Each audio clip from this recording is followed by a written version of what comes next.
It's not like New Zealand. Who knows what will happen? I think a lot of small and medium businesses will really struggle to come back to the market.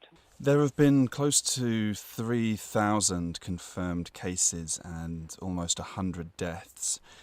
But would it be fair to say that the disease is feared to have spread further than this? Yeah, I think one of the challenges in Afghanistan is that they don't have enough test kits to actually test people. It is possible, actually, there could be thousands of more positive COVID-19 cases in Afghanistan that the government is not aware of. There are so many other provinces in Afghanistan that don't even have hospitals. People perhaps dying, and nobody really understands if the cause was COVID-19 or not. Tarek Habibi speaking to Max Toll there. Taiwan is one of the few places in the world which has successfully stemmed the spread of the coronavirus without resorting to draconian measures. The country has a population of nearly 24 million and it's had 438 confirmed cases and 6 deaths. Despite its efforts, it's still effectively locked out of membership to the World Health Organization because of its complex relationship with China. China says it represents Taiwan adequately. But today, the WHO's principal legal officer, Stephen Solomon, says there have been moves to include Taiwan. The involvement, if any, of Taiwanese observers in that assembly is a question for the 194 governments of WHO. This is not something that WHO Secretariat has authority to decide. And indeed, 2 countries have already formally proposed that member states consider this matter at the World Health Assembly. And that's World Watch for today. Back to you, Marnie. Thanks, Annabelle. And that's Midday Report, Te Purongo o Te Potutanga for Tuesday, May the 5th. RNZ will bring you the daily COVID-19 briefing with the Prime Minister and Director General of Health shortly. Join us again tomorrow, but from the Midday team, kia pai tō rā. RNZ News at 1 o'clock.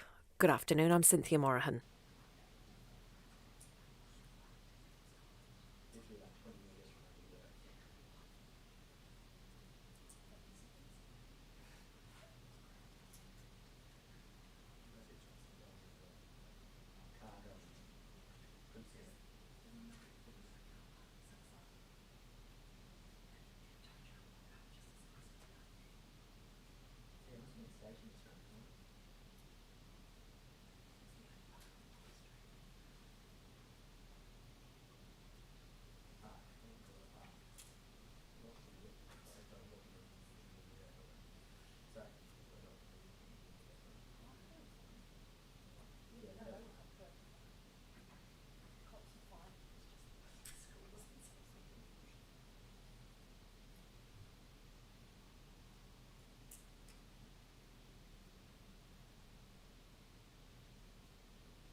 Kia ora koutou katoa. Before we begin, I'll take the usual practice of handing over to Dr. Bloomfield first to give us all an update on today's numbers. Thank you, Prime Minister. Tēnā koutou katoa. Today we have no new cases of COVID-19 to report. In addition, one case that was previously categorised as a probable case has been changed and is now defined as not a case.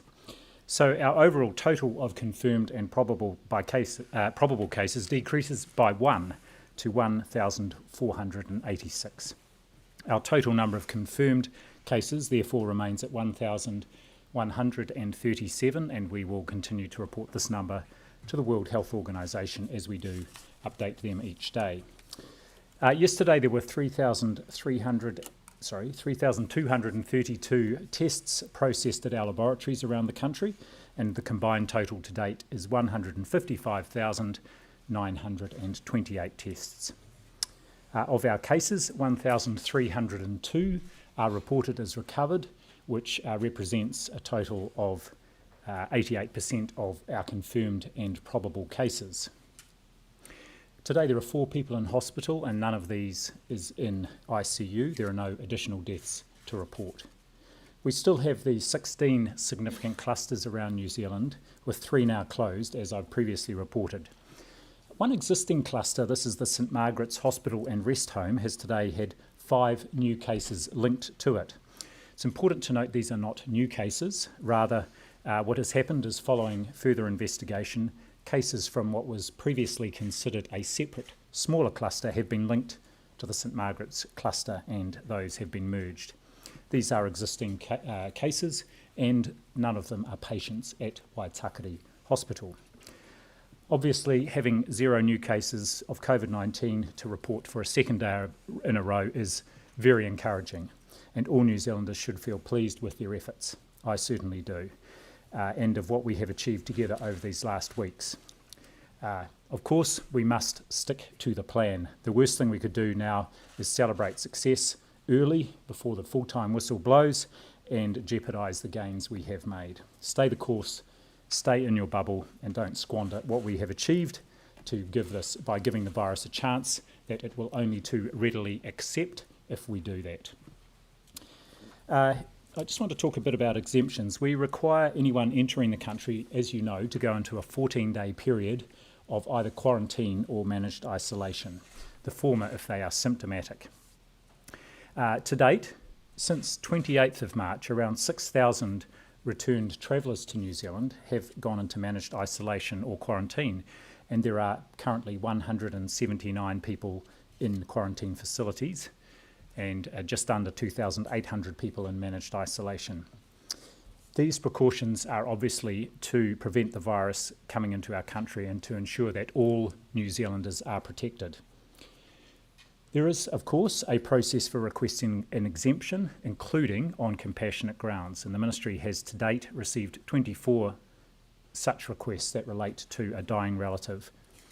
As you know, there has been a judicial review of one of those requests, which last Friday resulted in the court intervening and a personal visit was organised.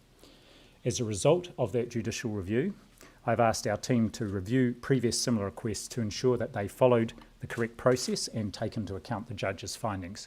I should also point out that it won't be the same team doing that review of those cases, but they are being done by a separate team that is in the National Crisis Management Centre, which considers all those requests for exemption for domestic travel. So they are being done by an entirely separate group of people. The review started today. I have asked for it to be completed as soon as possible this week. Today is International Midwives Day, and I want to shout out to all the midwives who work in Aotearoa, New Zealand, as both lead maternity carers in the community and our core midwives in hospitals and our primary birthing units. Ngā mihi nui kia koutou. There are about 3,200 of these essential frontline workers, and they undertake important work across our communities. And during the period of lockdown, around 6,000 babies were delivered, many, if not all, with the help of those midwives. So once again, I want to acknowledge the wonderful work they do, not just today, but each day. Today is also World Hand Hygiene Day. Now, that's very apposite at this time, but I also should point out that every day at the moment should be World Hand Hygiene Day. And it's a very important reminder today of the importance of what is a very simple action that prevents passing on any infection, but in particular at the moment greatly reduces the risk of passing on the COVID-19 infection. And fittingly, this year the campaign theme is Save Lives, Clean Your Hands. Prime Minister, I'm happy to leave it there and hand back to you. Thank you very much, Dr. Bloomfield. Can I reiterate your thanks to those who are our midwives in our communities, and it is in times like this that we acknowledge the role that they play for many mums-to-be within their community and within their whānau, and they always go above and beyond. I just want to acknowledge that. And also, of course, World Hand Washing Day as well. Achieving 0 cases 2 days in a row is the result of New Zealanders demonstrating a level of commitment and discipline to our goal of winning the fight against COVID-19 that we can all be undeniably proud of. It points to our lockdown doing exactly what we'd planned it to do, break the chain of transmission. However, we know the virus can have a long tail and that other cases can pop up. So as we make our way through this week and head towards the Level 3 review next week, my message remains, don't do anything that snatches our potential victory at this point. One case at one gathering has led to multiple clusters, and the virus getting away on us can still happen. So my message remains the same for the remainder of the week. Stay home, stay to your bubble, maintain physical distancing, and let's double down this week to maintain this good run of numbers. I'm also mindful that I have seen positive numbers in other places before, and it's not always sustained, so we do need to still be cautious. Before I come to Australia, I want to give you a quick update on the progress of the support and assistance for businesses and their workers hit by COVID-19. This afternoon, the COVID-19 Response Further Management Measures legislation bill will have its first reading in Parliament. It gives effect to a range of measures the government has put in place to support businesses through the pandemic, including helping businesses facing insolvency to remain viable by hibernating existing debt until they can trade normally again. Changes to the parental leave scheme to allow essential workers to return to work without being disadvantaged by losing entitlements to certain leave and payments. And changes that will allow the likes of the Heart Foundation and Coast Guard, and particularly the Countdown Kids Charitable Trust, to process their fundraising lotteries through email, phone and electronic payments. These are just some of the innovative consequences of this extraordinary time we're in and the resolution that we're finding for those problems. First reading of the bill will take place this afternoon. It will be referred to the Epidemic Response Committee for consideration and reported back to the House on Tuesday, 12 May. It will then move through the remaining legislative stages as quickly as possible. I've just come from a meeting of the Australian National Cabinet, a gathering of Australia's state and federal leaders to discuss our experience with COVID-19 on both sides of the ditch, what we can learn from one another, and how we might be able to work together as we recover from this pandemic. The National Cabinet tends to meet in times of national crisis, but obviously is infrequent. The last New Zealand Prime Minister to participate in such a meeting was Peter Fraser, who attended various meetings of Australia's War Cabinet. Australians and New Zealanders travel across the ditch more than they do anywhere else. New Zealand is Australia's second largest source of tourists after China, with 1.2 million visitors last year, and 1.6 million Aussies visited us. So we both stand to benefit from getting travel up and running again. Part of the reason for so much travel is that families and friendships, of course, span the Tasman. There are around 75,000 Australians in New Zealand and more than 500,000 Kiwis in Australia. We're also Australia's largest export market by number of exporting firms. 18,500 Aussie businesses trade with New Zealand, meaning we're especially critical for Australian SMEs. So the case for increasing economic relations when safe is clear. I joined the meeting at the very, very beginning, and I should note it is still underway, and so you'll forgive me for not saying too much here at this point, but it is our intention to issue a statement at the conclusion of the National Cabinet in order to provide you all with an update of some of the issues discussed and some of the potential outcomes of that meeting. But again, I would note such a discussion has only been possible as a result of the world-leading results on both sides of the Tasman to get the virus under control. And I do think that we should both be proud of the efforts that have been made and also, the demonstration of the important ANZAC bond between us. On to a bit of Kiwi ingenuity. I've outlined a few innovations to date that are helping to get our economy moving. I want to reflect on one of those in particular, and that is our vital supply chain, our transport sector. New ways of working have ensured our food and goods have been unpacked from ships and aircraft, loaded into trucks and delivered to retailers, as well as kept our exports flowing. At Wellington Centrepoint, the teams eliminated face-to-face contact and physical paperwork, and they've adopted digital kiosks, radio comms, automated weigh bridges and virtual planning meetings. We've seen that same kind of adaptability in businesses up and down the country.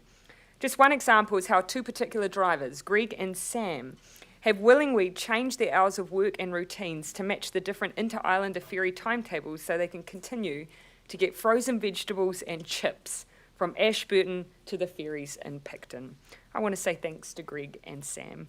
Necessity breeds innovation, and with social distancing and good hygiene likely, of course, to be with us for a long time to come, I wouldn't be surprised if we keep seeing innovation throughout our alert levels and across the country.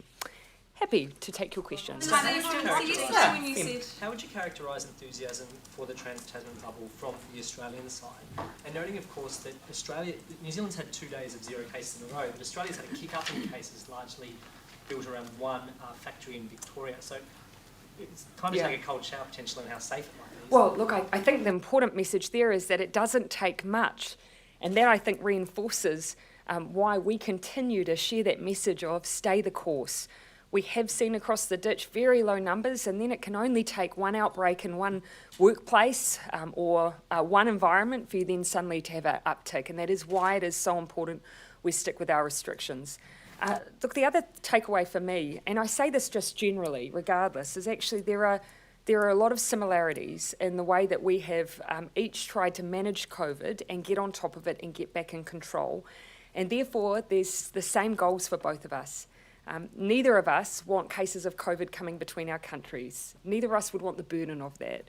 So I think regardless of our future path, we'll be looking for ways to do it safely. That will be top of mind.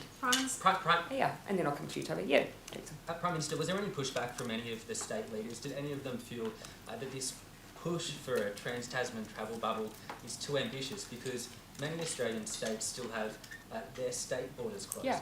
And so, again, I do want to respect the fact that the National Cabinet is still meeting, and I do also want to respect the fact that we were meeting within a Cabinet environment. So that means, of course, you'll know that when I'm talking about Cabinet, I'll often speak in very general terms.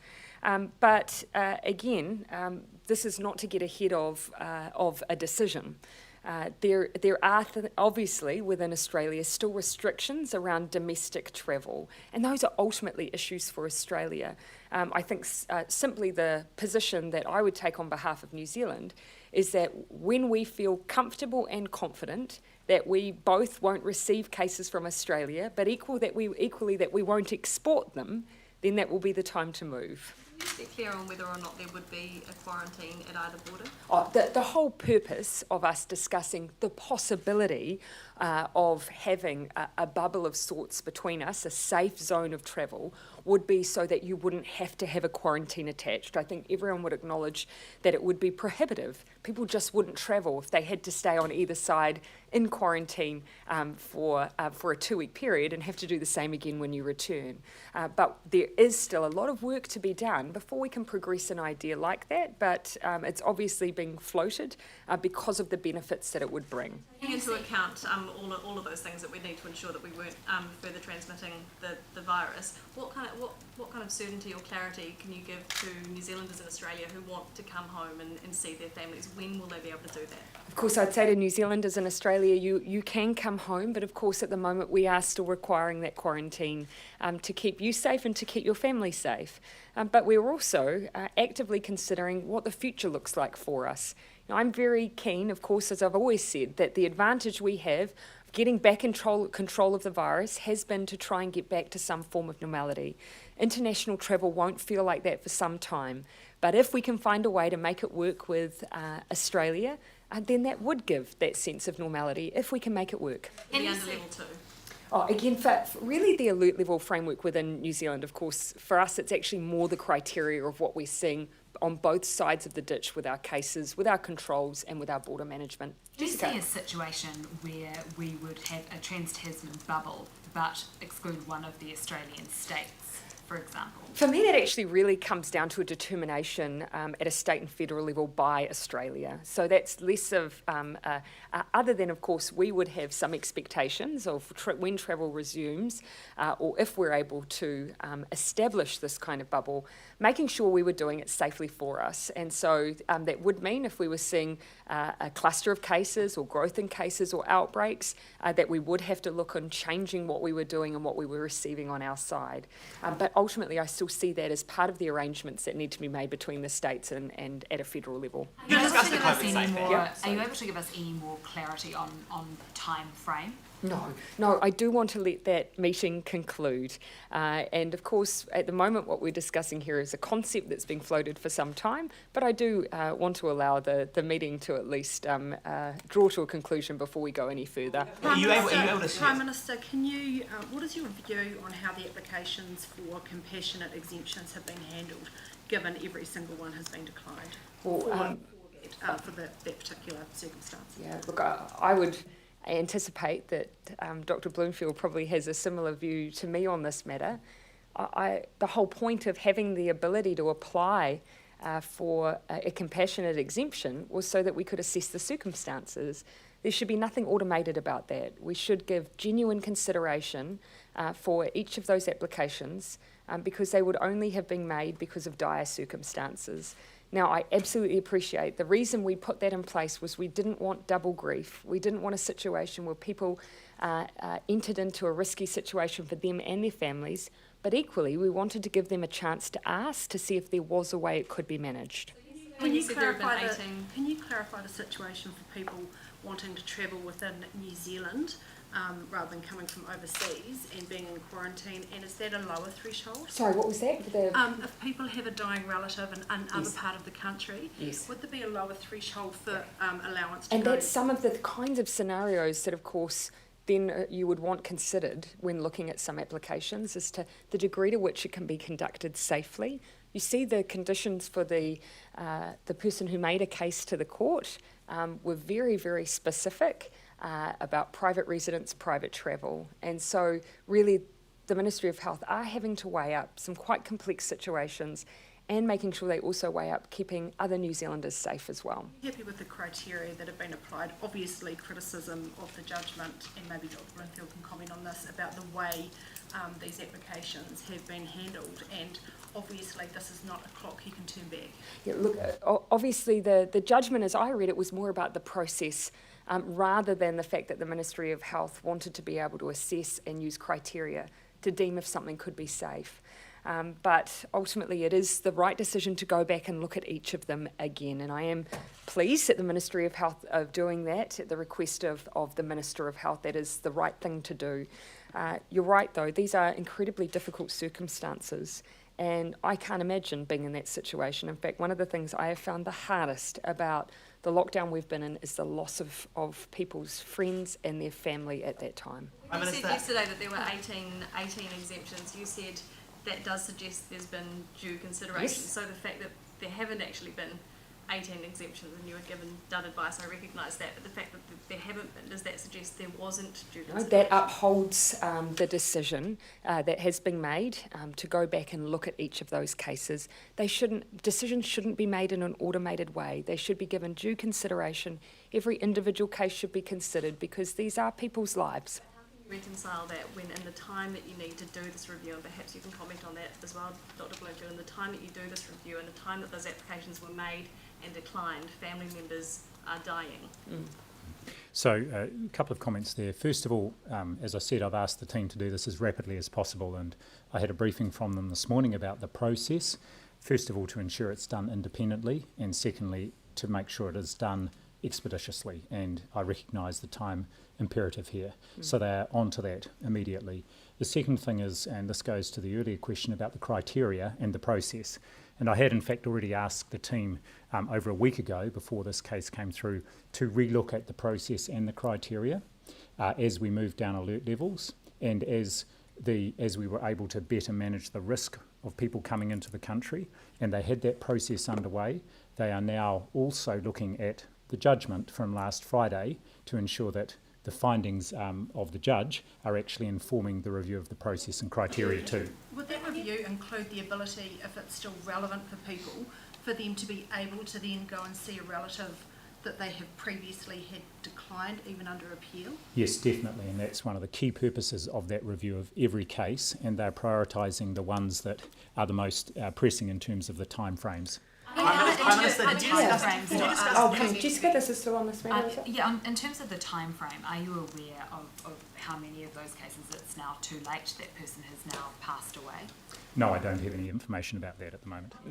I think one thing, just for context, these are devastating cases, but the incredibly difficult judgment the Ministry of Health are making is that, from memory, we've had over 20 cases of people who have been in isolation, having come in from overseas, who have subsequently tested positive for COVID. So that is the really difficult position that those making those judgments are in, but it's absolutely right that we go back and check again that the right judgment has been applied. Related to this, not from people who are in quarantine, but just in general, compassionate grounds for being able to be with somebody who's in a hospital or the like. We've spoken to a woman who's had to go through a miscarriage in hospital alone during level 3. Is that fair?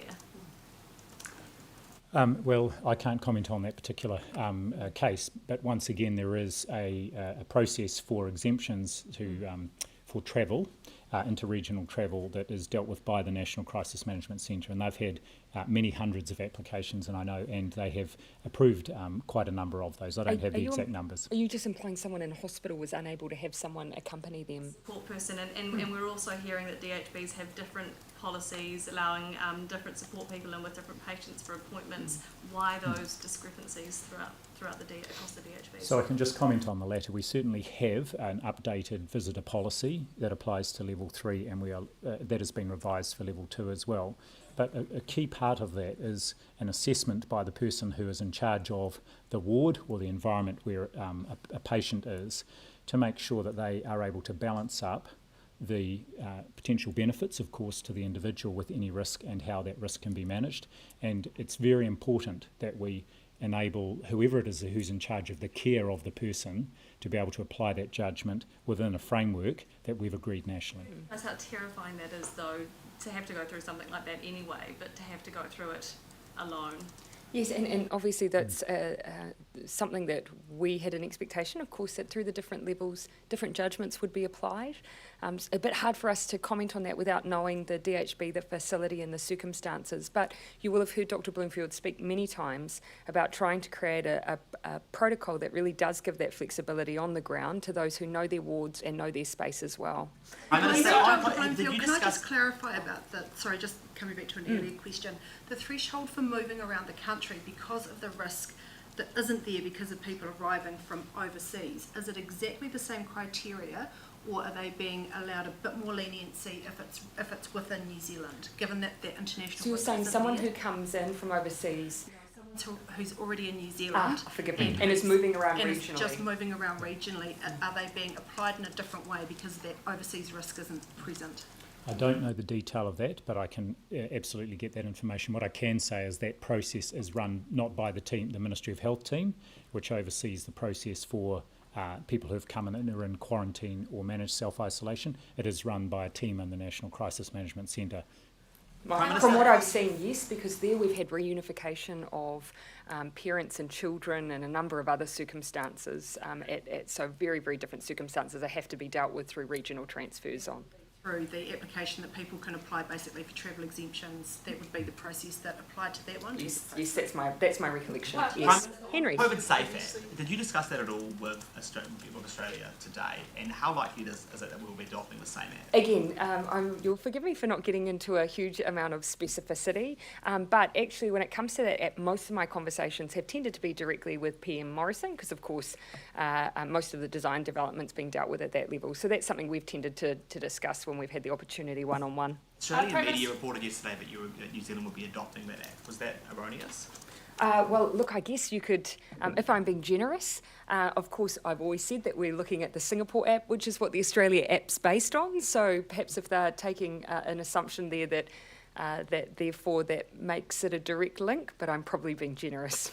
I just have a question about Cabinet's decision to give government departments a bit of a break from providing regulatory impact assessments until the end of August. Have any departments come forward and said, actually, we have the capability and we can do these statements and maybe we should do them anyway just for a matter of public record? Have they offered that? No one's put a ban on regulatory impact statements by any stretch. Of course, you will see, and it's not uncommon from time to time when the House is dealing with matters of urgency, for regulatory impact statements to not be part of a bill when it's immediately tabled and debated. So when you have shortened timeframes, that's not unusual, but it is also not ideal. I would have to go and check whether or not any agency had an expressive view, but as I say, we've certainly not said we don't want regulatory impact statements. We've simply acknowledged how difficult it is with the timeframes we've been working to. Have any of those departments, with the policies already announced, have any of them done, like Treasury for example, done statements and just said, oh, here's the statement anyway, just kind of FYI? Oh, look, I couldn't answer a question like that with confidence. Of course, a number of policy decisions have been made, but they're equally all part of proactive release as well. So all of that in time will be made available. Yeah. Oh, sorry, I thought you had a question. Go ahead. Prime Minister. I'm just offering them willy-nilly now. Go ahead. The tourism industry obviously has been hit a lot harder than most when it comes to COVID-19. I was speaking to some Māori tourism businesses this morning. They said extending the wage subsidy deep into the winter months would help them ward off making more redundancies. Is that something that the government will consider, extending that exclusively for industries like tourism, where the effects will be far longer? Yeah, as we've said, we're moving into a phase of really looking at what sector by sector support may need to look like depending on the ongoing level of impact. There are certain industries that will be affected for some time, even when we get to some level of normality, just because, for instance, our borders are closed or there are restrictions still on mass gatherings. So we are looking at being more specific and more targeted in our support. At the same time, we also need to encourage innovation. COVID will be with us for some time as a globe, and so we do need adaptation amongst some of those different industries to cope with that new environment. What will the government be doing then to help cities like Rotorua? I was speaking with the Mayor this morning, pre-COVID, 32% of the people in Rotorua were part of the tourism workforce. That's a third of the workforce. What will you do to stop these cities becoming ghost towns? Two things, of course, is that domestic tourism is part of our tourism infrastructure, for some more than others. So getting the virus under control puts us in a position down the track to be able to open that back up, and that's a win for that sector. But secondly, we are thinking again around the longer term role that we need to play to support some of those hardest hit sectors. When the decision comes, because a lot of businesses in those industries are saying that with the wage subsidy ending in approximately 4 weeks, they're looking at pulling the trigger on redundancies now. Yeah, and look, obviously we are thinking about the timeframes around when the wage subsidy phases out and what we look to do next for those hardest hit sectors.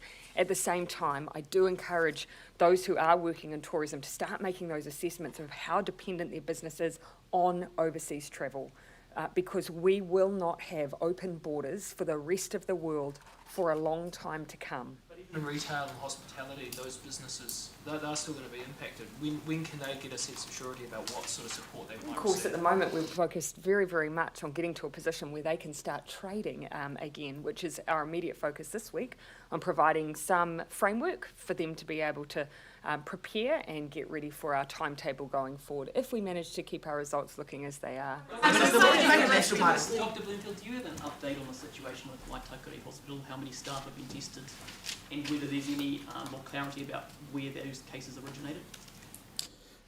So what I do know is that there were the 3 nurses who had all nursed the 6 COVID positive patients who had come from St Margaret's.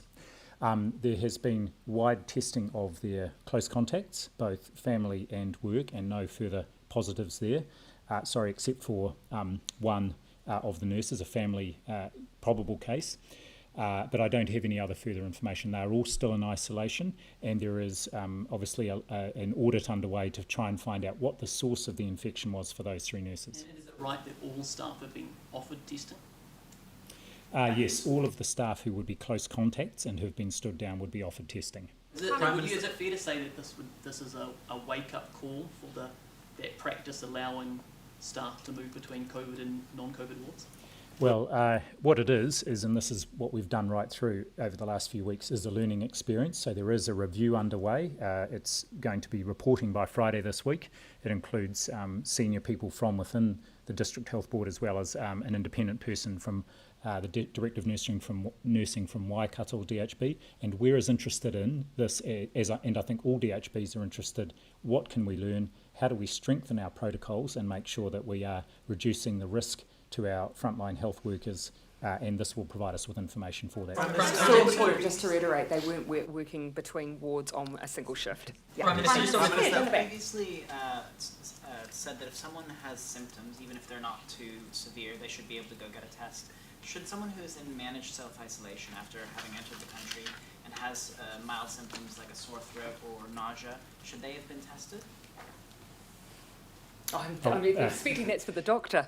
Yes, certainly. Everybody in managed isolation is checked, at least daily, of course, and if appropriate, and there are clinical staff on site, if appropriate, there would be a low threshold for testing. That doesn't mean everybody would necessarily be tested, but I know there would be a low threshold. Repatriation flights have practiced social distancing. We're hearing that people on, for example, one of the flights from India in the economy class seats were just sat next to each other with no space between them. Is that something that concerns you? Well, I know there will have been careful thought put into how to reduce the risk of anyone on a flight being infected, and that will include pre-screening before people even get on the flight, as well as measures during the flight and afterwards.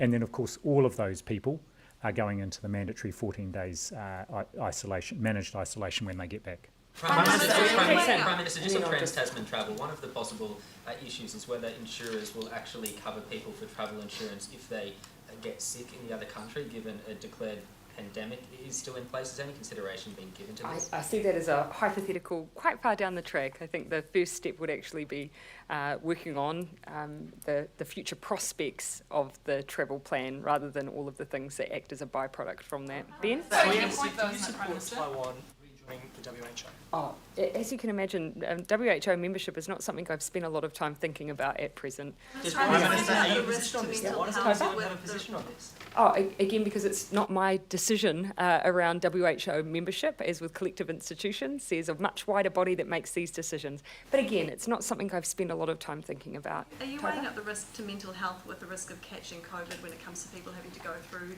tragic experiences alone? And if I could also just compound on that, a lot of the DHBs are referencing allowing people in on compassionate grounds. What do you consider compassionate grounds? Again, look, there are a range of considerations that the Ministry of Health are using, and there's good reason why these aren't decisions that are being made by us, but by people who are weighing up health and mental health wellbeing, and those will be things that those who work in health will be thinking about. We have been thinking about the mental health of all New Zealanders who lose individuals, who lose family members, who lose friends, but also who are just finding isolation a real struggle. And one of the things that has probably surprised me the most, I've received multiple letters from people who have lost family members in the most devastating circumstances, who have written just to say it was hard, but they still thought it was the right thing to do, to act the way we have been. That to me demonstrates a huge amount of selflessness of those people on behalf of all of New Zealand. Have you received the Crown Law advice on the Ruby Princess yet? And would you take No, let me follow up. The last time I checked, it was something that they were working alongside those agencies who had direct responsibility for the legislation, primarily obviously customs playing a big role there. So it's a reminder for me to check back in on that. Just go there, Henry, and then we'll finish. In terms of the bubble, has any work been done on when we open up to travel across the whole of New Zealand, so New Zealand's bubble, how long we would have to wait to percolate, if you like, before we could go into a Trans-Tasman bubble? Actually, for me, this is a chance to make sure that we get things at our domestic airports right. We do have an aviation advisory group that are meeting together this week and have been working on all of the issues you would expect us to have thought through for the more fulsome resumption of domestic travel. We do want to make sure that when people are travelling domestically, particularly on planes and through airports, that they're doing it safely. That'll give us a bit of a starter on what it might look like if in the future we're opening up more broadly with other borders. Is there a time frame on that? I mean, have you done any work on whether that would, say, be a month or 2 months? Or for a Trans-Tasman. So for how long we would have to stay in just a New Zealand bubble before we opened it up? Well, actually, what's interesting, New Zealand is, of course, one border. So really what we're doing now is testing whether or not we have issue with community transmission. That then is being replicated at state level. That's why obviously decisions need to be made in Australia between how they're going to resume their domestic movements, but that's obviously a matter for them. Prime Minister, the National Party today put out a proposal for $8 billion of spending to help businesses. They say this is both more targeted and more generous than what your government has done so far. It's a mixture of GST refunds and tax breaks. And it would only go to businesses who could show 2 months of continuous 50% loss in revenue, so much more targeted than the wage subsidy. What do you make of a plan like that? Does that make some sense? Look, to be honest, I haven't had a huge amount of time to look into the detail of what they've proposed. It's not clear to me. I'm assuming that this is instead of what we've proposed.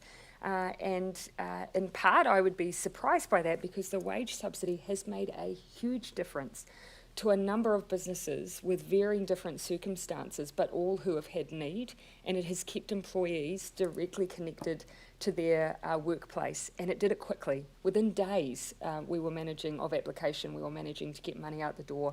I know it's made a difference, and I would be surprised if the National Party didn't support that.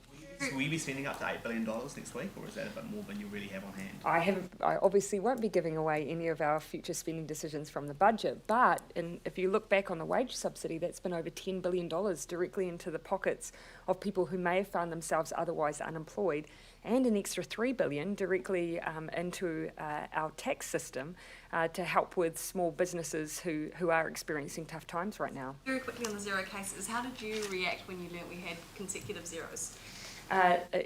Again, I'm pleased every time we have a good result. Of course, I'm pleased, but for us, it's about sustaining this, and so never get ahead of ourselves is the message right now. Thanks, everyone.